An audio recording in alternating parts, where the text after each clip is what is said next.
Salam ketemu kembali dari studio biologi.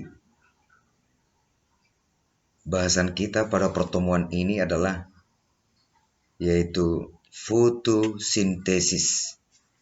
Fotosintesis adalah proses pembentukan karbohidrat dari karbon dioksida dan air dengan menggunakan energi cahaya atau disebut dengan foto. Atau fotosintesis itu adalah perubahan energi cahaya menjadi energi kimia. Perubahan energi cahaya menjadi energi kimia.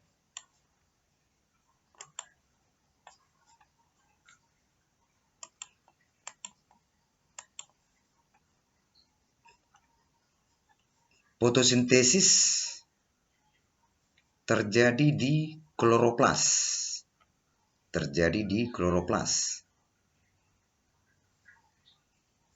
Jaringan daun tempat utama terjadinya fotosintesis adalah parenkim palisade atau kita sebut dengan yaitu jaringan pagar atau jaringan tiang. Kenapa? Karena jaringan ini paling banyak mengandung kloroplas ya. Banyak mengandung kloroplas. Nah, kita perhatikan di sini adalah penampang daun atau anatomi daun. Di permukaan atas itu ada kutikula, lapisan yang kedap air. Kemudian epidermis atas, lalu ada epidermis bawah. Kemudian ada jaringan tiang atau parenkim palisade. Kemudian ada parenkim spons atau jaringan bunga karang. Inilah yang disebut dengan mesofil. Yaitu jaringan tiang dengan jaringan bunga karang. Nah, ini ada pembuluh ya. Pembuluh itu dikelilingi oleh selubung, namanya selubung berkas pembuluh atau seludang pembuluh atau bundle seed. Ini. Nah, itulah mengenai anatomi daun. Lalu tadi kita sebutkan bahwa fotosintesis itu terjadi di dalam kloroplas.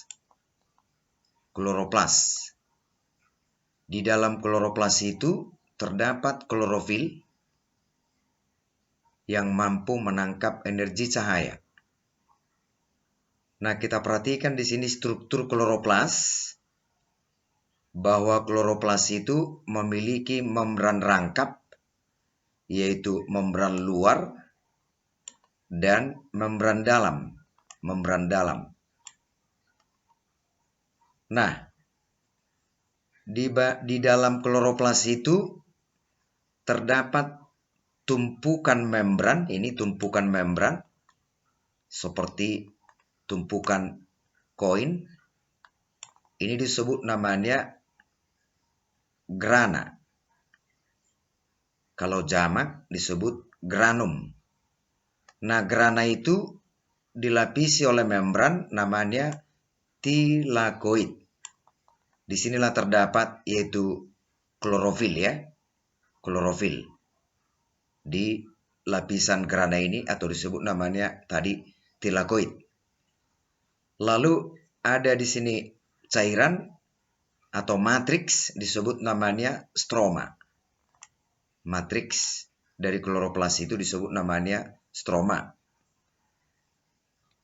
Antara granum dengan granum yang lain ada yaitu membran yang menghubungkannya namanya lamella intergrana. Ini lamella intergrana, ini lamella intergrana. Nah, gitu struktur dari kloroplas.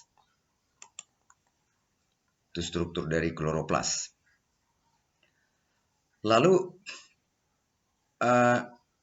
bahwa sumber energi pada fotosintesis itu adalah energi cahaya. Dalam hal ini energi cahaya matahari. Tentu ada yang mampu menangkap energi cahaya matahari itu, itulah disebut namanya pigmen fotosintesis. Jadi pigmen fotosintetik itu disebut juga dengan reseptor cahaya atau penerima cahaya. Nah, pigmen fotosintesis itu mampu mengabsorpsi cahaya tampak. Cahaya tampak. Cahaya tampak itu disebut juga dengan cahaya putih. Nanti kita bahas itu tentang spektrum cahaya. Nah, pigmen fotosintesis itu terdiri dari klorofil A, berperan langsung sebagai pusat reaksi untuk mengubah energi cahaya menjadi energi kimia. Lalu ada pigmen lain, yaitu misalnya klorofil B, ya, ini adalah klorofil B, karotenoid, xanthofil, dan sebagainya. Ini semua berperan menangkap energi cahaya dan mentransfernya ke klorofil A, karena klorofil A itu sebagai pusat reaksi.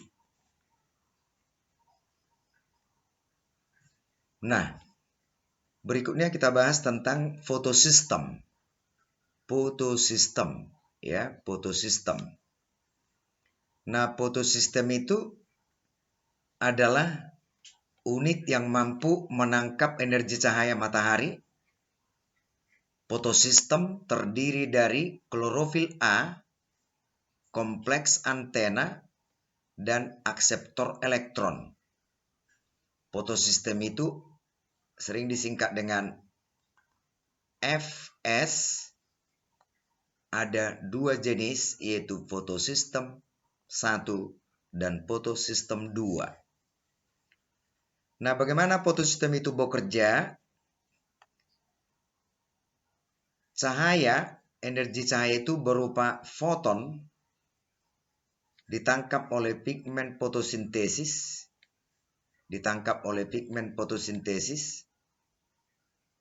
Lalu pusat reaksinya adalah di klorofil A.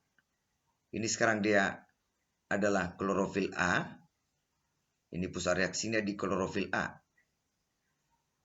Lalu pigmen-pigmen ini tersebar di daun. Semua ini menangkap energi cahaya. Lalu ditransfer yaitu ke klorofil A. Nah, ini disebut sebagai kompleks antena, ya. Disebut sebagai kompleks antena. Nah, lalu spektrum cahaya tampak itu adalah cahaya putih. Itulah cahaya tampak. Kalau cahaya putih, sebenarnya cahaya putih itu adalah polikromatik, gabungan dari banyak warna. Jadi kalau berkas cahaya putih itu dilewatkan dari prisma, nanti akan terlihat yaitu warna sesuai dengan panjang gelombangnya. Nah, kalau kita lihat yaitu warnanya itu dari panjang gelombang terbesar ke panjang gelombang terkecil, atau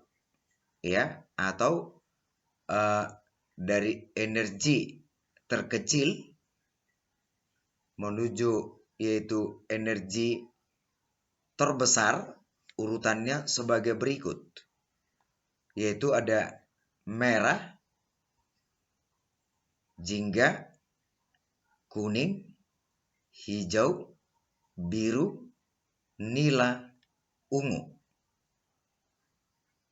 Nah, gelombang yang panjang gelombangnya, cahaya yang panjang gelombangnya lebih pendek dari ungu adalah ultraviolet.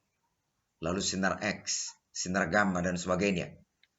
Lalu cahaya yang panjang gelombangnya lebih besar dari merah adalah inframerah, dan yaitu gelombang radio. Nah, oke, itu mengenai spektrum cahaya. Artinya, semakin besar panjang gelombang, energinya semakin sedikit. Kan masih kamu ingat itu di fisika itu bahwa energinya itu adalah, energi cahaya itu adalah N Hc per lambda. Hc per lambda. Jadi lambda itu panjang gelombang. Berarti energinya berbanding terbalik dengan panjang gelombangnya. Itu maksudnya ini, makin besar, makin ke kanan itu, yaitu panjang gelombang makin besar, sedangkan energi semakin kecil. Nah, energi elektromagnetik bergerak dalam bentuk gelombang, ya, bergerak dalam bentuk gelombang, disebut gelombang elektromagnetik atau foton, ya. Nah, bagaimana hubungan antara panjang gelombang itu dengan absorpsi cahaya matahari oleh pigmen fotosintesis tadi? Kita ambil di sini contoh, ada 3 pigmen, itu klorofil A, klorofil B, dan karotenoid. Nah, di sini adalah merah, di sini adalah ungu. Nah, kita lihat klorofil A, ya, berarti absorpsi tertinggi di sini dia ini, absorpsi tertinggi ini di titik ini dan titik ini. Berarti nila dan merah. Klorofil B yaitu nila, ini nila ke biru, ini kan, kalau kita tarik garis kemari ini, berarti nila, peralihan antara nila dengan biru, dan yaitu jingga. Ini. Karotenoid juga hampir sama dengan klorofil B. Dia menerap yaitu cahaya panjang gelombangnya itu, yaitu rentangnya itu lebih kecil dibanding dengan klorofil A dan klorofil B. Nah, bagaimana hubungan antara yaitu absorpsi, jumlah cahaya yang energi cahaya yang diabsorpsi itu dengan yaitu aktivitas fotosintesis? Kita lihat berikut ini.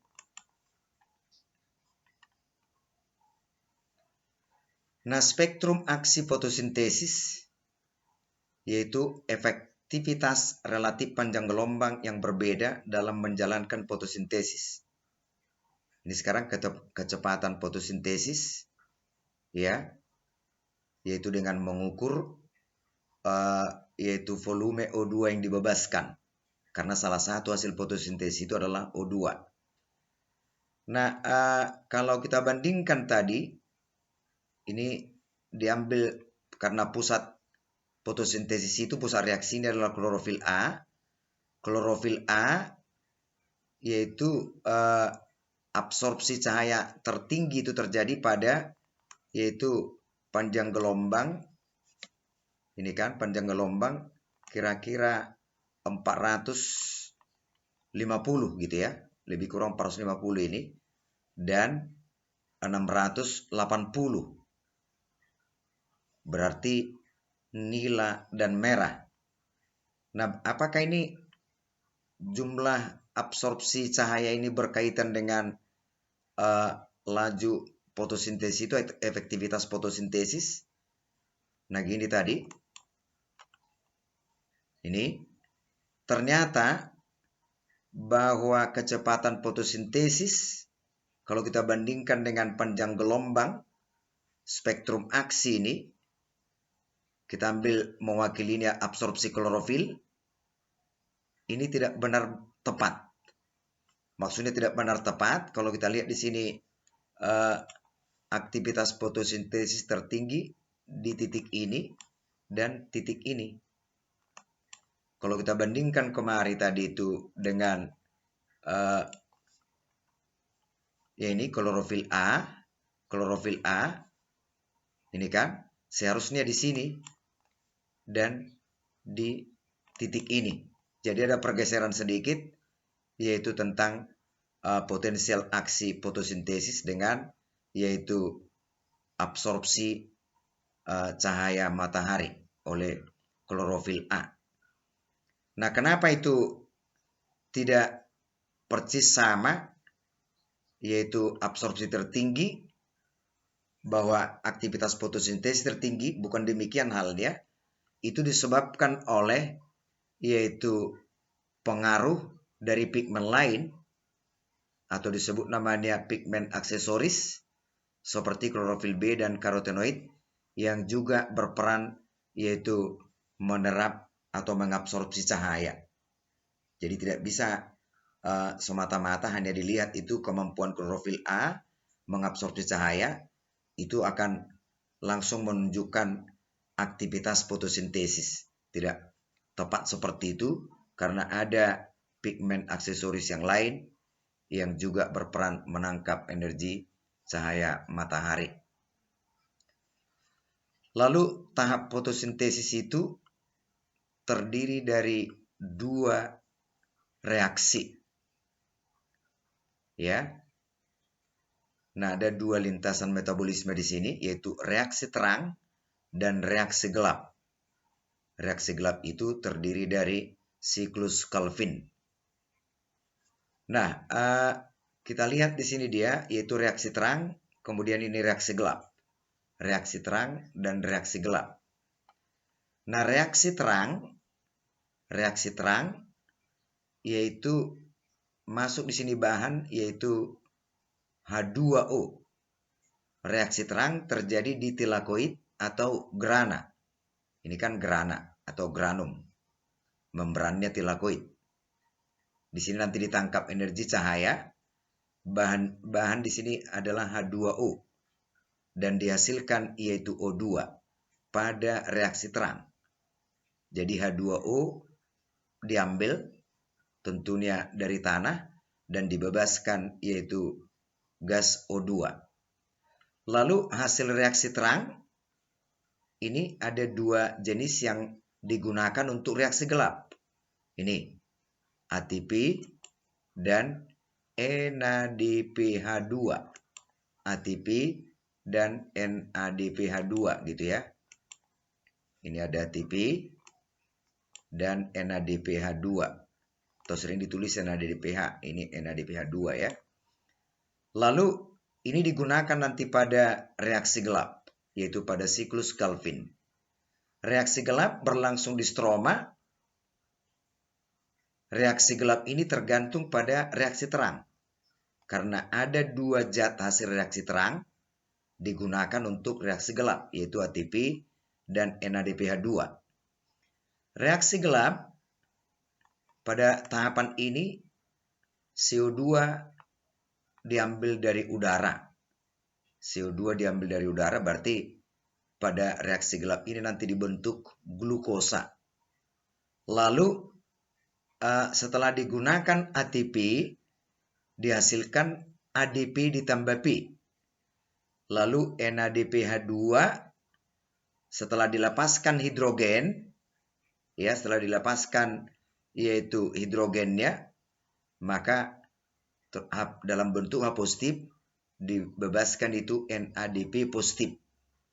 Jadi hasil reaksi gelap yang digunakan untuk reaksi terang adalah ADP ditambah P dan NADP positif. Dan NADP positif. Jadi reaksi terang di grana atau tilakoid, reaksi gelap di stroma. Reaksi gelap di stroma.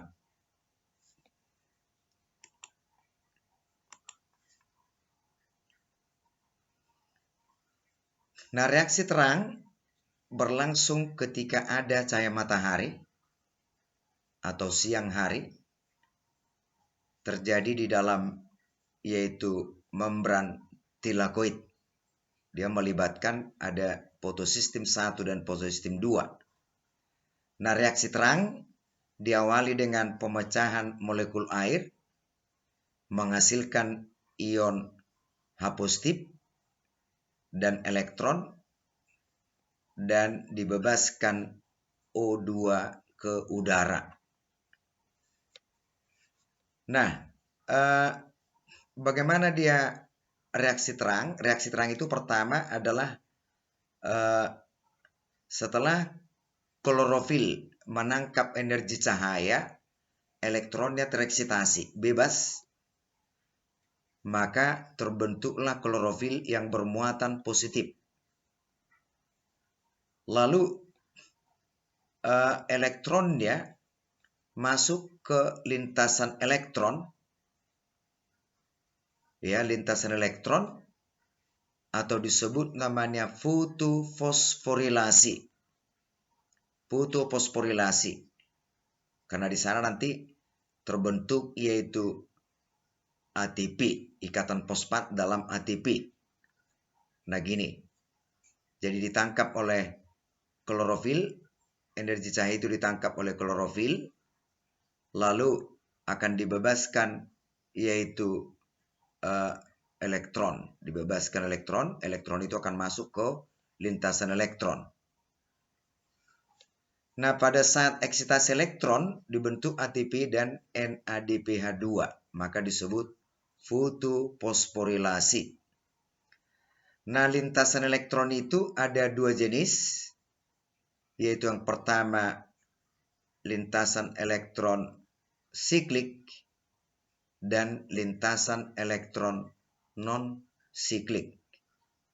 Lintasan elektron itu ada siklik dan ada non-siklik. Nah, mengenai lintasan elektron itu atau fotofosforilasi akan kita bahas pada pertemuan selanjutnya. Atas perhatiannya kita ucapkan terima kasih. Salam sukses. Tetap semangat.